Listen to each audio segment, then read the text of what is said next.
గత 52-53 సంవత్సరాల నుండి 35-40 ఏళ్ళ కృష్ణన్న మొమాటాన్ని ఎప్పుడు కానీ ఆయన 53-54 సంవత్సరాల నుండి గొంతులేని వాయిస్లెస్ పీపుల్ కోసం ఆయన పోరాటం మొదలుపెట్టింది. వాయిస్లెస్ సెక్షన్స్ కోసం. ఎందుకంటే ప్రజాస్వామ్యం అన్నది ఇక్కడ లాయర్లు హ్యూమన్ రైట్స్ వాళ్ళు ఉన్నారు కాబట్టి ఈ గ్రీన్ బుక్ లా మొహమ్మద్ గడఫీ రాస్తారనమాట.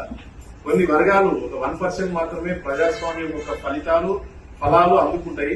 మిగతా అంతా పేదరికమే మిగులుతుంది. గొంతులేని వ్యక్తులకి, అర్థం కాని వ్యక్తులకి, అమాయకులకు, అర్భకులకు దాని ఫలితాలు రావు. కాబట్టి కృష్ణన్న నిజమైన ప్రజాస్వామ్యాన్ని అమలు చేస్తుండ్రు. పేద ప్రజల కోసం, గొంతులేని వాళ్ళ కోసము.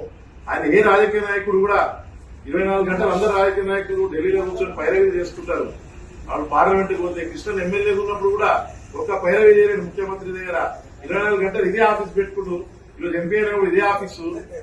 ప్రజాస్వామ్యం, నిజమైన ప్రజాస్వామ్యాన్ని కృష్ణన్న ఇక్కడ పాటిస్తున్నారు. అంతేగాని ఆ 1% ఎత్తుకపోయి మొత్తం గద్దల్లా ప్రజాస్వామ్య ఫలాలను ఎత్తుకపోయి పేదరికాన్ని పెంచి పోషిస్తున్న ఈ దేశంలో కృష్ణన్న నిజాయితీ గల నాయకుడిగా, నిబద్దత గల నాయకుడిగా 99% పేద ప్రజలు, గొంతులేని ప్రజలు, మూగజీవుల పక్షాన పోరాడుతున్న నిజమైన నాయకుడు. ఎందుకంటే మొహమ్మద్ గడఫీ చదివిన పుస్తకం చదివినప్పుడు నాకు నిజంగా బాగా అనిపించింది అనమాట.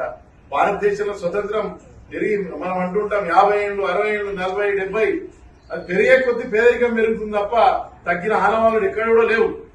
ఎవరు కూడా ఎన్ని రిపోర్ట్ ఇచ్చినా, వరల్డ్ బ్యాంక్ రిపోర్ట్ ఇచ్చినా, ఏ రిపోర్ట్ ఇచ్చినా ఆకలి చావులే ఈ దేశంలో ఉన్నాయి తప్ప ఆకలి చావులు, హ్యూమన్ ట్రాఫికింగ్, రోజు గంజాయి, మాదక ద్రవ్యాల పంపిణీ పెరుగుతుంది తప్ప నైతిక విలువలు దిగజారుతున్నాయి తప్ప ఈ దేశంలో పేదలు బాగుపడ్డట్టు లేదు ఎక్కడ కూడా ఈ దేశంలో. కాబట్టి కృష్ణన్న లాంటి నాయకుడు నేను కృష్ణన్నకి చెప్తుంటా, నువ్వు ఇంకొక 20 ఏళ్ళు ఈ దేశానికి, ఈ రాష్ట్రానికి అవసరము.